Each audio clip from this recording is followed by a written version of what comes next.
Less than 100 years ago, thousands of rhinoceros thundered across Africa.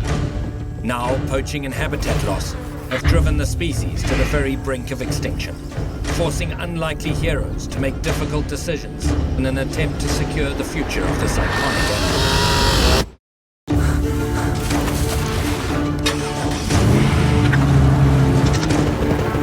When people and animals collide, things are never simple.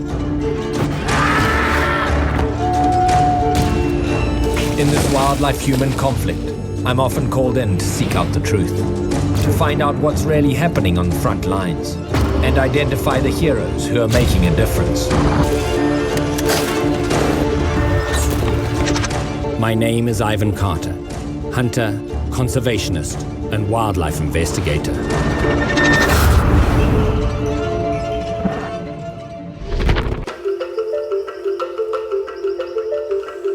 I'm traveling through one of my favorite game reserves in Africa. These patches of protected wilderness are among the last places you can experience the great African wild, as it once was. I visit these parks as often as I can. Their diversity and their simple beauty take me back to another time and offer me a much-needed break from the human-wildlife conflict that now rages across this continent. And today, as I walk across the grounds in the early morning overcast, I'm lucky enough to get a good look at one of the most important species in the ecosystem. There was a time not that long ago where vultures in an area would simply indicate that there'd been a predator.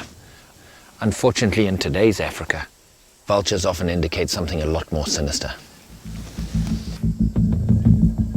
Falling back on old habits, I move in to investigate. It seems like they're on the ground in front of us over here. We've just got to be very, very careful because there could be predators nearby, so we're going to keep our eyes and our ears very well focused as we move into this area.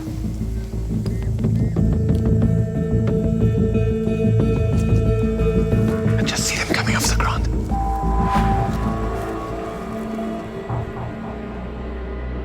There's a large animal down in the clearing up ahead. And it's an all too familiar sight.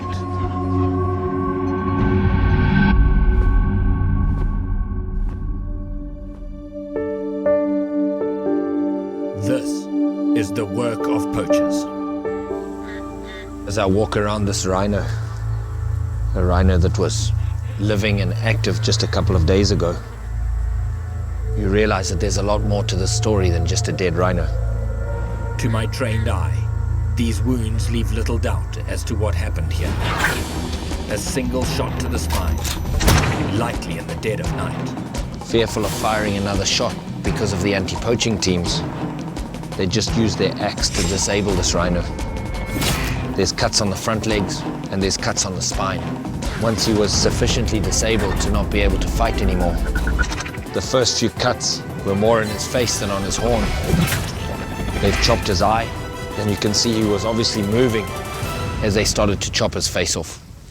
And all he was trying to do is get away. And then finally they cut his horn off while he was still alive and started making their way towards the boundary. Right now as we speak, this is happening somewhere else.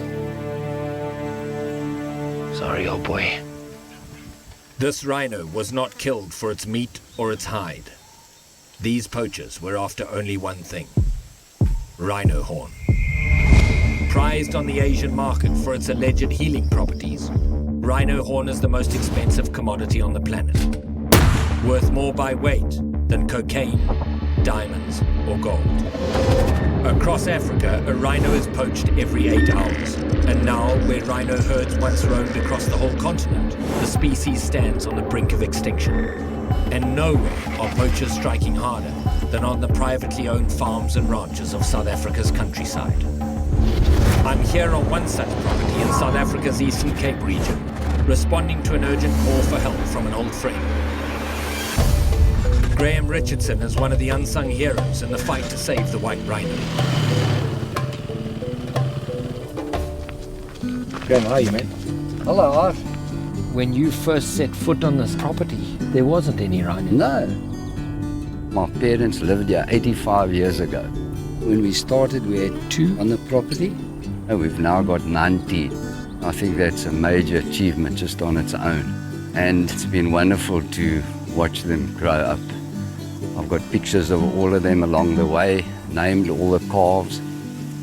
And I'm happy to say we did our bit in this part of the world to protect the rhino.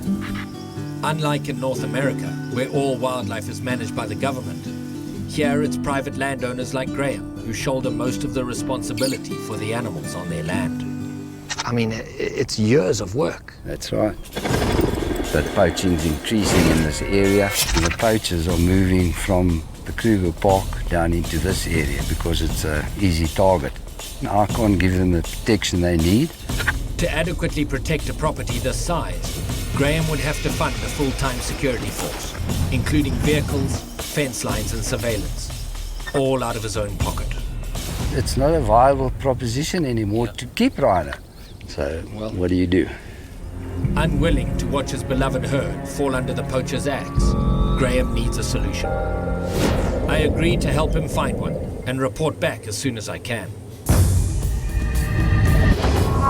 My first stop will be the Zululand Rhino Reserve. Here, property manager and my close friend, Karen Holmes, is about to take one of the most extreme measures imaginable to secure the future of her rhino population.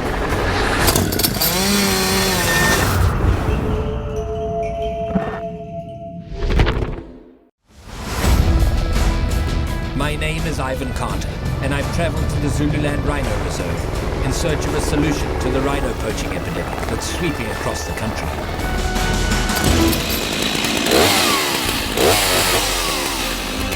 When you think of a chainsaw, you don't necessarily think of wildlife management, and to think that the situation has got so drastic that you're going to use a chainsaw to cut off a rhino's horn just to protect the species, that's some pretty drastic measures. The plan is simple. With no horn on the rhino, there's no prize for the poacher. My good friend and property manager Karen Holmes tells me of her plight. We've explored all the options that we have available to us to try and prevent us from losing more rhino, and this is the most cost-effective measure we can implement. That's a huge decision to make. No, absolutely, and I think it's going to be emotionally quite hard for us. I would rather say stuff it, we're going to fight, but I know that I'm going to attend the next crime scene tomorrow or the day after, and I'm going to think to myself, well, what if we dehorn these animals and they This would be might have allowed? been avoided. Exactly. We had to protect rhino, and that's what we do. Joining Karen and the team this morning is experienced wildlife vet Mike Toft. Mike will be tranquilizing the rhinos from the air. When the drugs have taken effect, he will move in to perform the operation. But locating the rhinos is step one. Okay, we've got to get going. The chopper's going airborne, the trackers are on the rhino, and we've got to keep up right close behind them with the Land Cruiser. Here on the ground, we're staying close behind the chopper. Operations of this scale take a great deal of teamwork and coordination.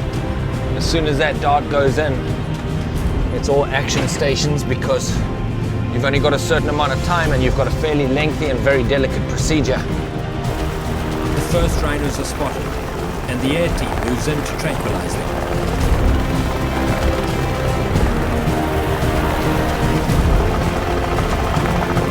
Chopper's very close over them. Looks like they're going to try and get a dart in, I think. We've darted one.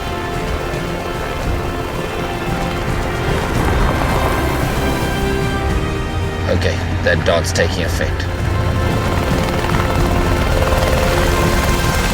The chopper's landed, the vet's going to be getting out of the chopper, and this process is about to start.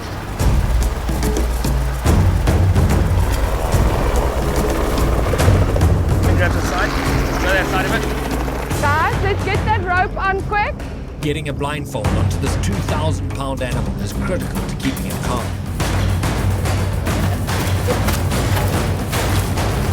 Careful. Go.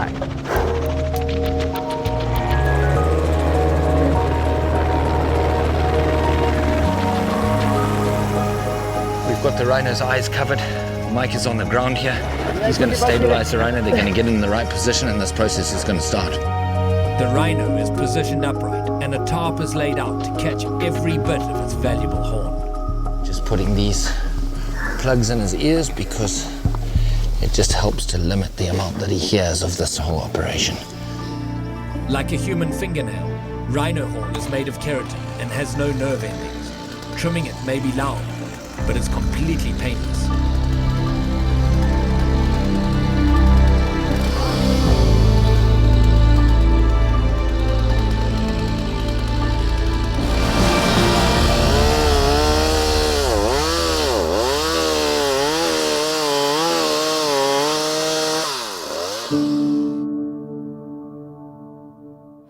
The team completes the procedure with the utmost care for the animal, filing down the prized keratin until there's so little left that it's just not worth the risk for the poacher.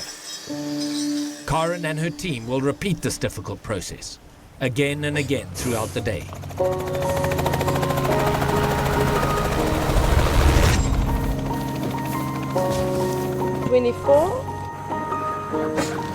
Removing the identity from this iconic animal And then 40. doesn't get easier for any one of us. It's a tough deal, eh? You know, I can't believe that it's come to this point. You know, after everything we've done to try and protect these animals, more feet on the ground, guard towers, whatever we can, eventually we've had to take the step. Human greed, eh? Human greed and money.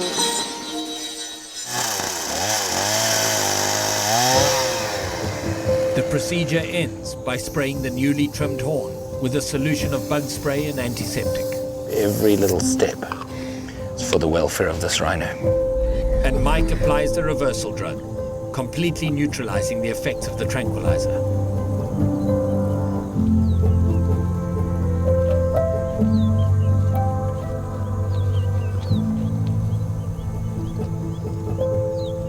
As I watch this newly dehorned mother and calf reunite and walk off into the bush, you realize that this is what modern day conservation takes. And we have a choice. Remove this and remove the threat to the rhinos. Or leave it on, probably at the peril of these particular individuals. But smaller farm owners like Graham Richardson simply don't have the resources to dehorn their herds. So the question of how best to protect his 19 rhino persists, and my search continues.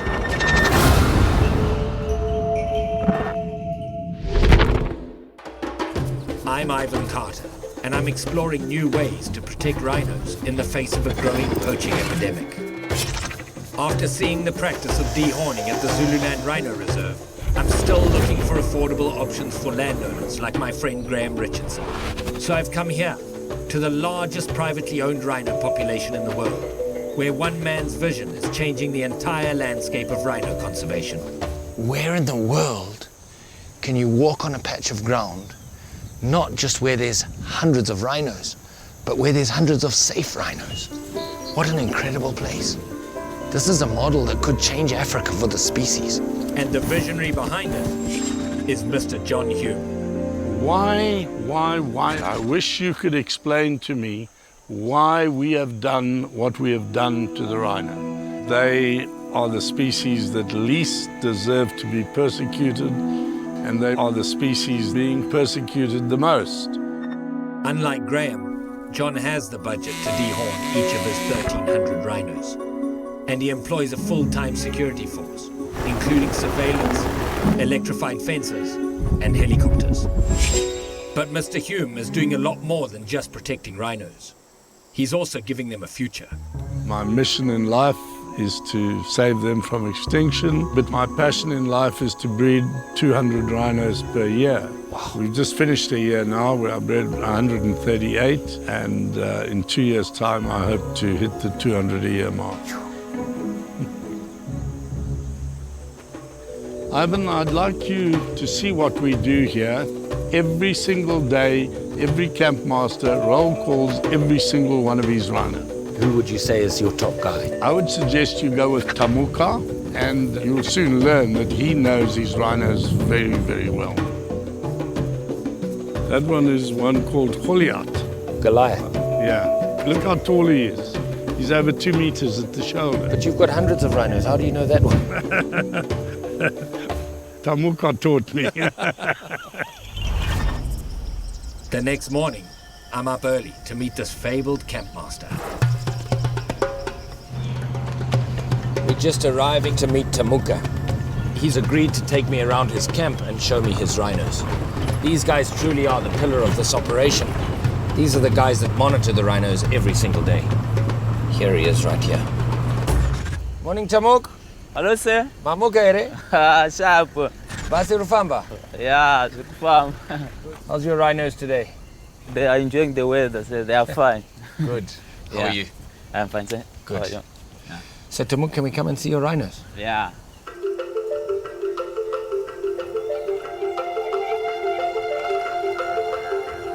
My work here at the farm is to keep an eye on each and every rhino. Every day, from 7, I must be in this camp. And I can say I know everything about these rhinos. 3/4 of my time I spend with them. These are my friends. Out in the rhino fields, I put Tamuka's knowledge to the test. This rhino is number 15. You know that because of how he walks? Because its appearance, its curve, when I see it already, I can start thinking of which rhino is this one. Those 2 rhinos which I see there in front there, those are 2 female rhinos, age 57, 59, they are all friends. This one on your left is number 88. Okay. This one on your right is number 90. Okay. That bull is number 43, moves alone. 59 is the cow for 15, his friend is number 52. 52, the cow of JK 22, number 87. How do you know all of this? I know, sir. They are my friends, I told you. They are my friends. One of Tamuka's most important tasks is to check on the welfare of any new calves in the herd. Far on your left there. So he needs to take a closer look at this young black rhino calf. Equally endangered, black rhino are the smaller cousins of the white rhino and are notoriously more aggressive than their docile counterparts, making Tamuka's task all the more challenging. Very much more difficult to get close to them, very much more difficult to monitor them, and they like this thicker brush, which makes it more difficult to see them as well. So we approach cautiously.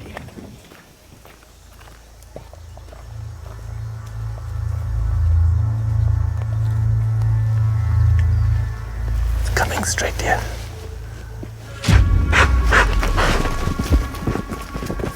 Just stay dead still.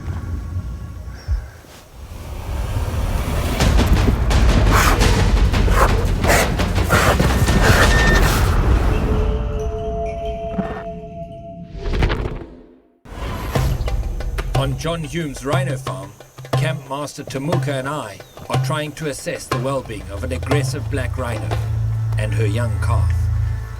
It's coming straight here.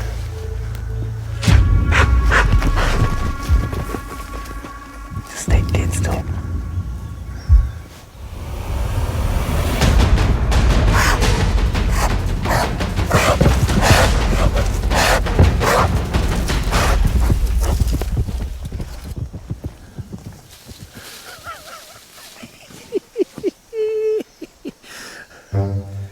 That's the difference between the black and the white. Now you can imagine in an environment like this, as thick as this is, this guy's got to see every rhino every day.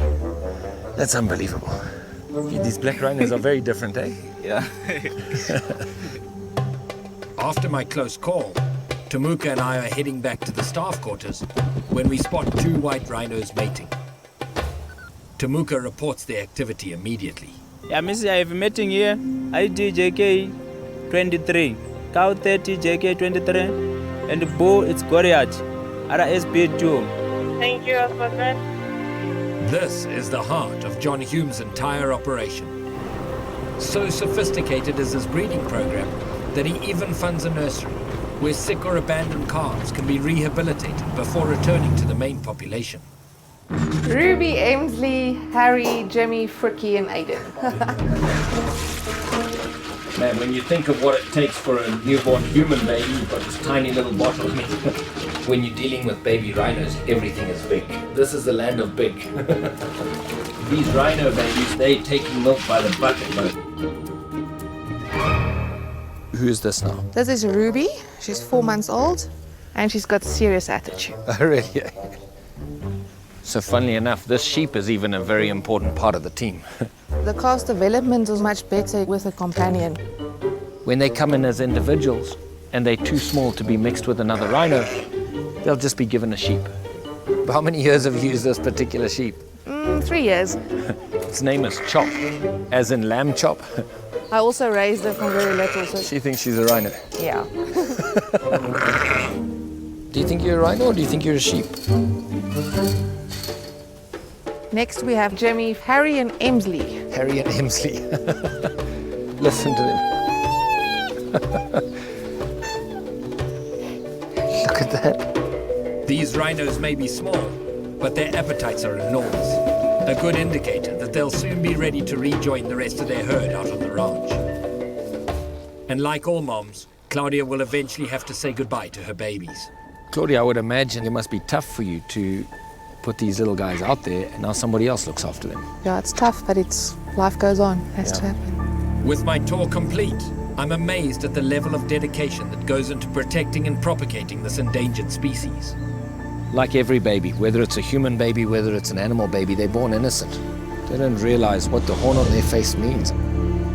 But if there is a future for rhino in this world, it's because of people like John Hume.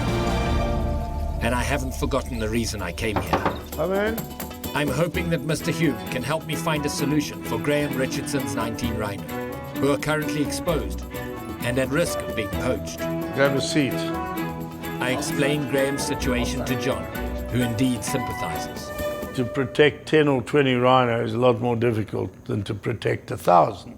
Some people can't afford it. They start seeing their security costs rise. And You can't blame the people, you can't blame the farmers. Rhinos are costly animals. It's a terrible situation. As we talk, That is why- John surprises me by coming up with a possible solution for Graham, or at least a way to guarantee the safety of his 19 rhino. I think you know my life's ambition is to breed 200 a year. To breed 200 rhinos a year, I need 560 cows. Yeah, Currently, I have 460, and my feeling is, whether I'm supplying protection for 1,300 rhinos or 1,500 rhinos, it's the same cost. So for any extra rhinos I can buy, I will be getting calves from them at no extra security cost. John's proposal seems simple. Purchase Graham's rhino, transport them across the country, and integrate them into his own herd, where they'll not only be kept safe, but will contribute to the repopulation of the species as a whole. This is the recipe to save rhinos from extinction. Breed better, protect better. I leave Mr. Hume to prepare his proposal to Graham. But two questions remain. Will Graham accept John's proposal? And if he does, how does someone go about transporting 19 rhino from one property to another, 600 miles away?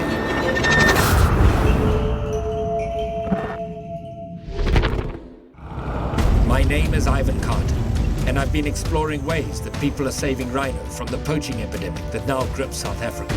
With very few options left, rhino owner Graham Richardson has accepted John Hume's proposal to purchase and relocate his entire herd of 19 rhinos. And now I'm returning to Graham's property in the Eastern Cape, this time accompanied by John Hume's capture team. to move an entire population of rhino, everything's going to have to happen like clockwork. And when you're dealing with an animal this valuable, every single person involved in this move is under incredible pressure. As the trucks pull in, Graham meets with the head veterinarian, Michelle Otto, who records the history of each of the rhinos she's about to acquire. Firstborn was March 2013. Calf's name is Rudy. She had a bull calf called Ross. Second born March 2016. That's this latest little calf, and that's called Adios. Adios. There they go.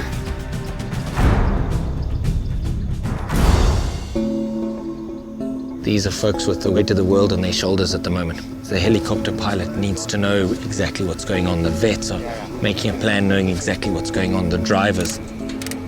There's a lot of logistics. This is a very hilly area. There's a lot of very thick brush and a lot of very steep sides. So it's really important strategically to have these crates up here because this is one of the most open areas on the ranch. What they're going to do is with the helicopter, try and drive the rhinos up into this open area and dart them up here. A lot easier said than done.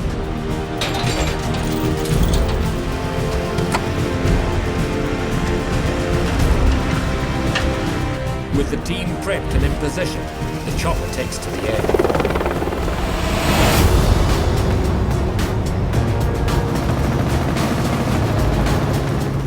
The pilot searches the hills, and it's not long before he spots our first catch of the day.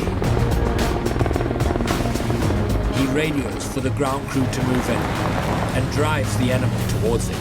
He's gonna get into that thick stuff.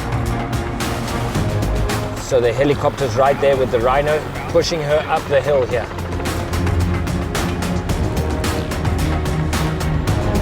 With the rhino on high ground, the chopper lines up a shot with their tranquilizer gun.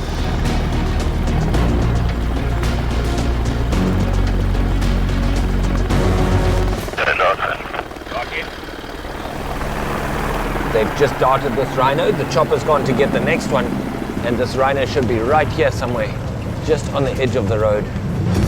We have to act fast. The immense weight of a rhino's body on its relatively small legs can cause major circulation issues. If we leave these rhino down for too long, there's a chance they won't be able to stand back up. She's gone down in a great position. In order to limit the stress placed on the animal, our first step is to dull the senses.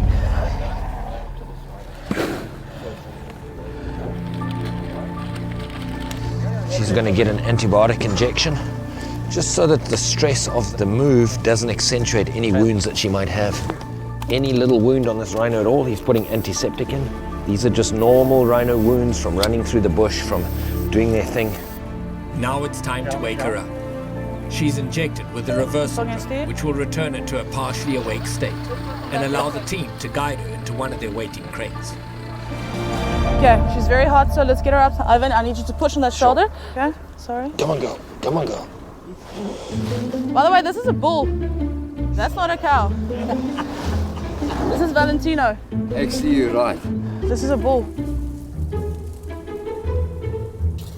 Help him on his hip. Help him. Push him, push him, push him, push him. Okay, here we go. Okay, he's very awake. Let him just get his bearings. There we go. Okay.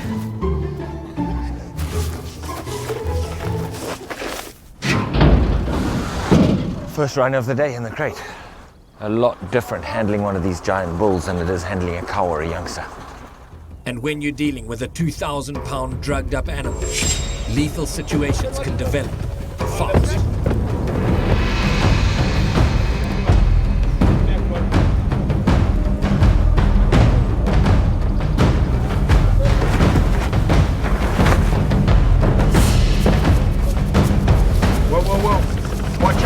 Watch out!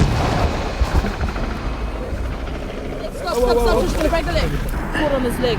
Okay, fold this leg and we can roll it over quickly. But don't let it roll more than once. Stay on this side. We're gonna roll this whole rhino over. Here we go, here we go, here we Push, go. push, over. Push over, push. Bring her. Yes. That's it, now stop. Watch out, guys.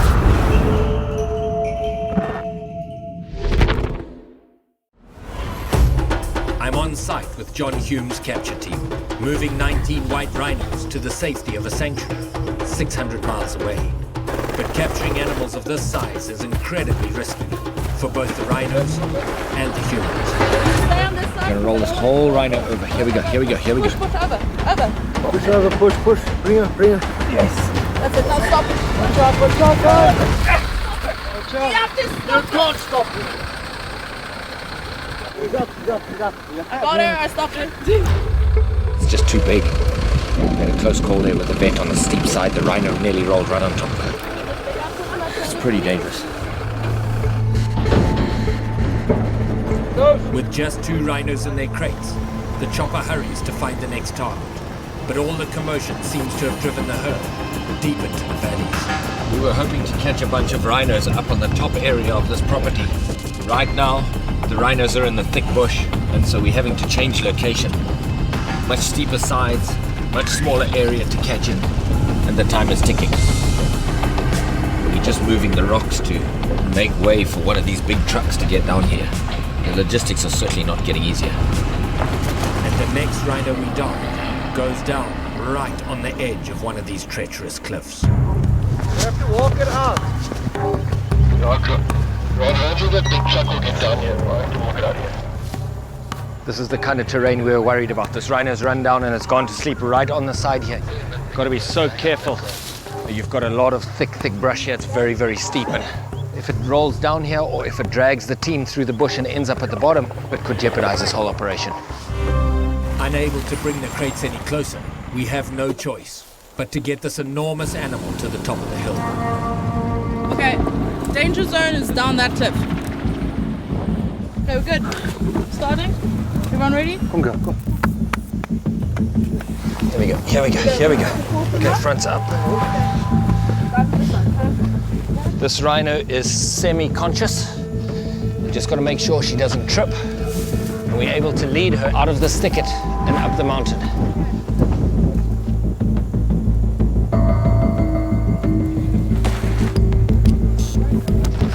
We managed to get her onto the path and away from the cliff edge. But now comes the long walk uphill. Go.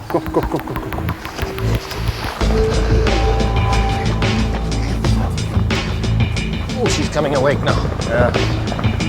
As we struggle with this rhino, the chopper pilot circles overhead, eager to dart the next target.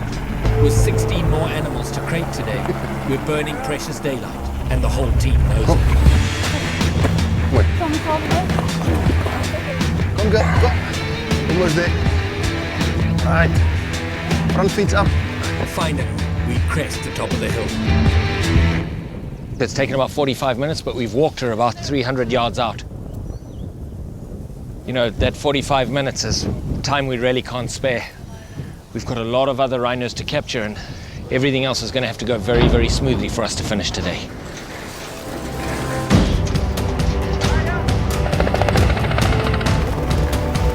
Over the next few hours, the team makes up for lost time, catching almost all of the remaining rhinos.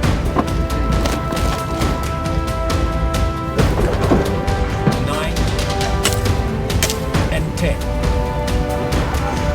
Number 13 and 14.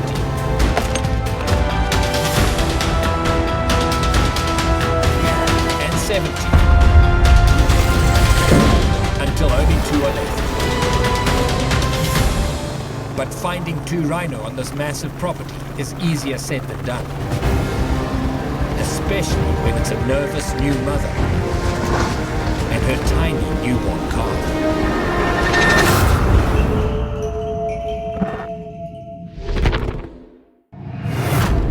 With time running out, our rhino capture team has managed to crate 17 of the 19 rhinos on this property.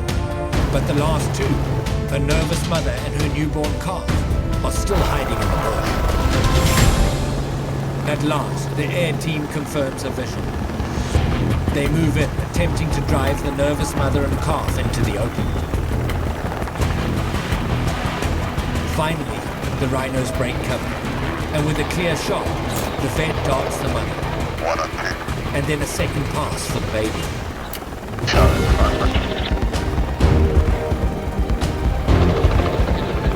So we're just waiting. The mother's just about to go down. Head vet Michelle prepares to approach with the ground team.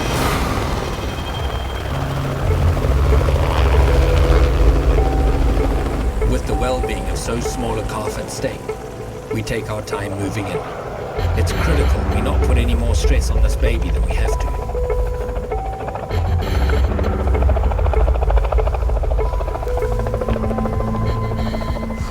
The mother's fully asleep now. This baby has got a dart in it, but we're not sure if the dart has gone off or not. The team hangs back until we see the drug taking effect. Baby's going. There we go. There we go. We'll put this one on the mother. Shh, shh, shh, shh.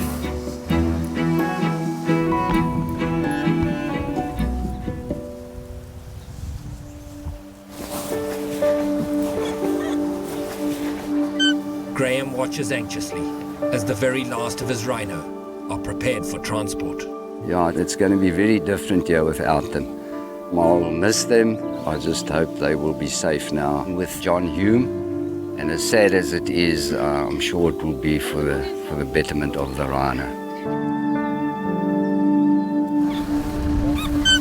Hearing the cries of his beloved rhino, the weight of the moment hits Graham all at once. I call this one adios to say goodbye. All the best. Holiday fleet.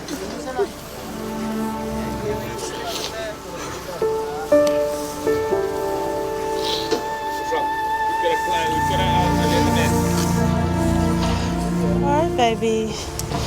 Okay.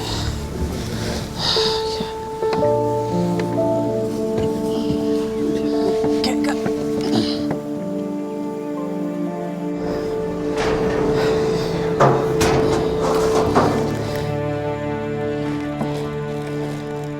This is a big deal.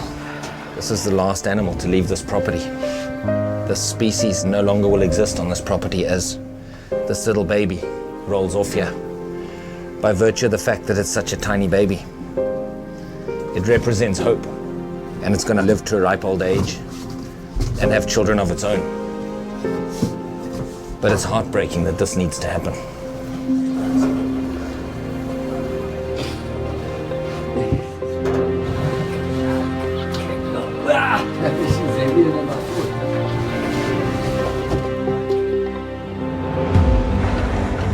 The final crate is locked down. These rhinos are ready to roll for the first time in their lives. They're going to leave footprints in a place where they're completely safe. The team has been up since dawn, and none of us will sleep until we see our cargo safely delivered. But a 600-mile stretch of road still lies between these rhino and the safety of their new home.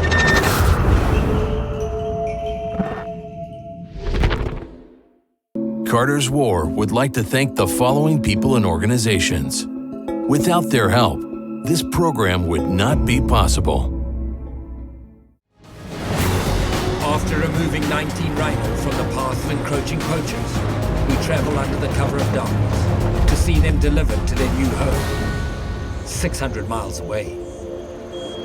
But the black market value of our cargo is in the millions, and on South Africa's highways, our convoy is exposed. These rhinos will not be safe until we reach the guarded perimeter of John Hume's property. Well, it's about 2 a.m. These rhinos need to have the drugs topped up every 3 hours, so we stop somewhere where we've got a little bit of light. Cautiously, I crawl on top of one of the crates to sedate a rhino.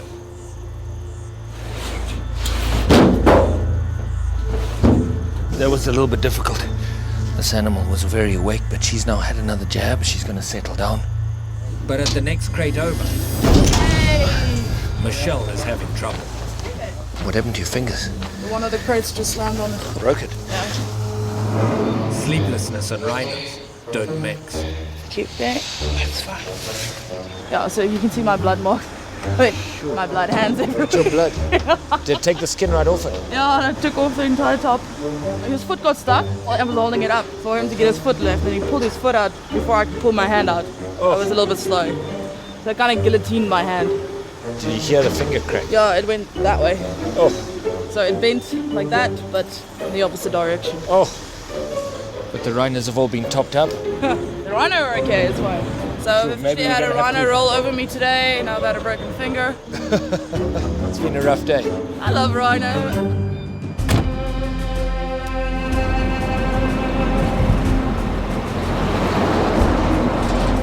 We continued to haul our precious cargo through the night, the whole team on edge, wary of any sign we're being followed.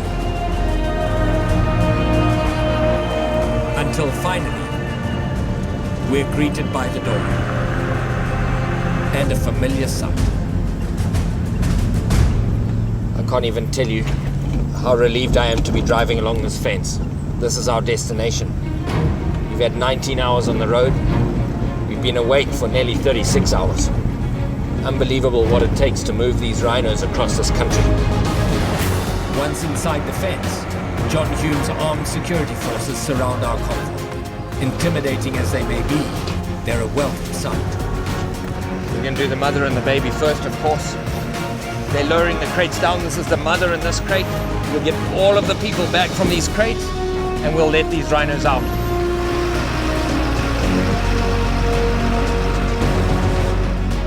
The first gate is out.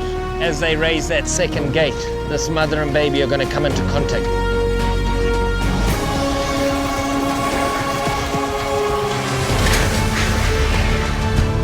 Here comes the mother. And the baby.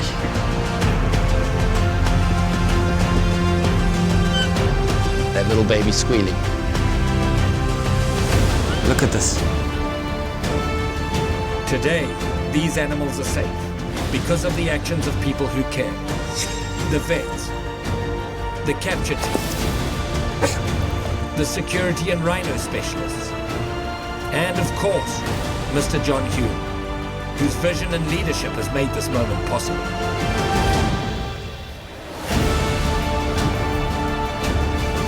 That's what gives us hope.